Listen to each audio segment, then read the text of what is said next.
Let's be honest, we all saw this coming. Following the success of hard mode, players wanted to keep Animal Crossing fun, and Nintendo created the idea of a rags to riches mode as a means of keeping the community together whilst we wait for the next game. However, these challenge sets aren't for everyone. If you are contemplating giving up or have gone down the route of a hard reset on your rags to riches island, you're possibly burnt out from a challenge and need a new way to keep New Horizons fun. If you want to keep playing Animal Crossing but have no idea where to start, here are a few things you can do to liven up your gameplay. Something that often gets ignored in Animal Crossing is completing the museum, and before you look at me like I've gone crazy, I am aware you will have spent a bunch of time trying to get all of the creatures and art you need to complete your class's exhibit. But let's stop for a moment and ask a question. When was the last time you completely finished your museum? If you've never played hard mode or haven't touched the museum since you first started playing New Horizons, this may be something you want to do. I know, completing the museum is a massive grind, and with the RNG you get from trying to find the last piece of art, it's understandable this would be the last thing you want to do. But you don't need to rush through it. Maybe you want to take a break and not time travel for a bit and come back to this later. I personally like the rules of having to donate a new catch to the museum from both hard mode and rags to riches rules, and this may be something you want to keep as part of your gameplay. Moving one step closer to a complete museum is a great accomplishment, and if you ever need a reminder of how much work you put in, take a walk around the fish exhibit or sit in the butterfly house for a moment. There's no greater feeling than enjoying the vibes of a finished museum. And if you want to work on something at a slower pace than the rush and grind that Rags to Riches was, you may find you actually enjoy working towards finishing your museum. Can we talk about Nookmaar's achievements for a second? They don't get as much love within these challenges as they should do. Completing both 2 times and 5 times Nookmaar's Plus goals is something you're going to be familiar with having done hard mode and Rags to Riches, but there's still a really long list of achievements that you're probably ignoring as a result of the grinding gameplay you had to do with Rags to Riches. If you're looking for a slower pace in New Horizons, maybe you want to focus on the long-term achievements. Take the time to enjoy gameplay you may not have done in Rags to Riches. Do you typically skip a KK concert? Try spending a moment listening to our favourite Animal Crossing celebrity.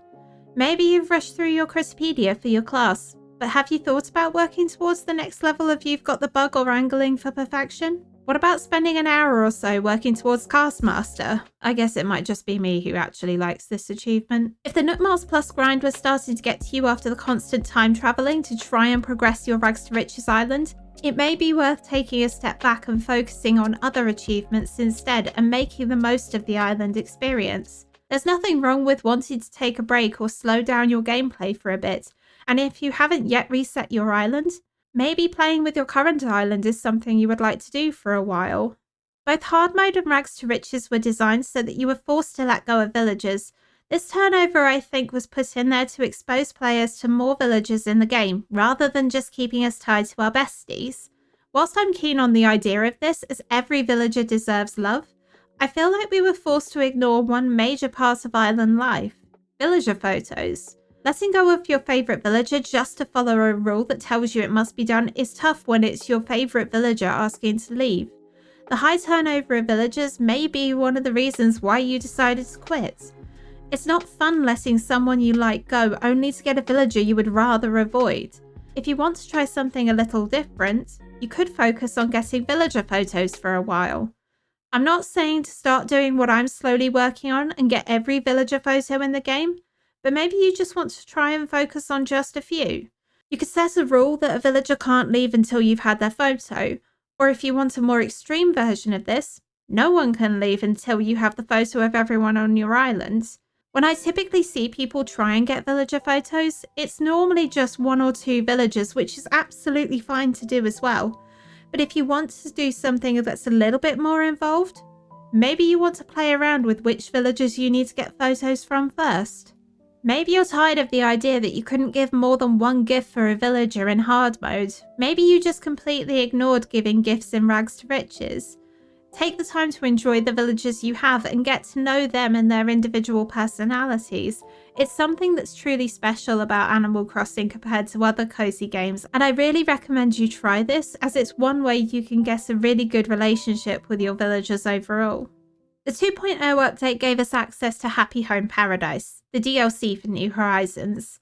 Whilst we were spending time focusing on decorating our exteriors, interior decorating was the focus of the DLC, and it seems most players tend to speedrun this rather than creating dream vacation homes. Our poor villagers are looking for nice little getaways, and we just unpack a box, say have a nice day, and get paid for it. Seriously? What do they think of us? I know the DLC was left out of Rags to Riches, which I think was the right decision in terms of letting players without HHP still take part in the challenge. But if you do have this and you have spent the time speedrunning designs, why not go back and actually create a proper vacation home for a villager? Decorating is something we all enjoy, but sometimes it's nice to try something a little different. If you found your decorating itch hasn't quite been scratched with Rags to Riches, take a step back and visit the Archipelago. If you're worried about resetting or demolishing the island you've been working so hard on, creating vacation homes could be something that reignites your passion for decorating without feeling like you need to hit the delete save data button. I recently stumbled back into the Archipelago as I felt like I hadn't done a vacation home for a while, and I love the break from the monotony of daily gameplay, so it's definitely worth giving it a go if you feel like you want to mix up your decorating in New Horizons. On the idea of decorating, something which you may have found really difficult in Rags to Riches was decorating your island. When faced with the harder challenge rule set and the RNG from trying to get the perfect item in Nooks, decorating in these modes becomes a second thought. How are you supposed to plan an island theme if you don't have access to items? How can you fully kit out a seasonal island if you don't have all the recipes for that season? What if you don't have Nintendo Switch Online or don't know anyone you can trade items with? If you want to explore a theme but can't find the items you need, it's really easy to fall out of love with a challenge mode like Rags to Riches. Although getting a 5-star island is relatively straightforward, most of us don't like playing without a theme in mind, and this could be a reason to quit sooner than you expected. If you want to go straight back into decorating an island as you typically do by using treasure islands and other people's custom codes, go ahead and do that. But if you want something a little different, you could always create a decorating challenge for yourself. Why not try getting a 5-star island with a particular set of rules, like setting a time deadline of completing a 5-star island in 30 days, or using only DIY furniture? If you've been playing Rags to Riches but you haven't deleted your island yet, maybe take another look through your catalogue and think about how you could decorate your island and tell a unique story with the items you do have access to. With the flexibility we have in items, you can create a stunning island without needing to resort to treasure islands. So if you want to have a bit of a final challenge on your island before you reset, this may be something you want to try. So is this the end of Animal Crossing challenges? I don't believe so.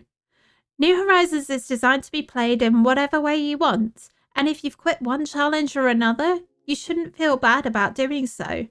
There are so many ways to play that it's worth mixing up your gameplay to keep New Horizons fun for you.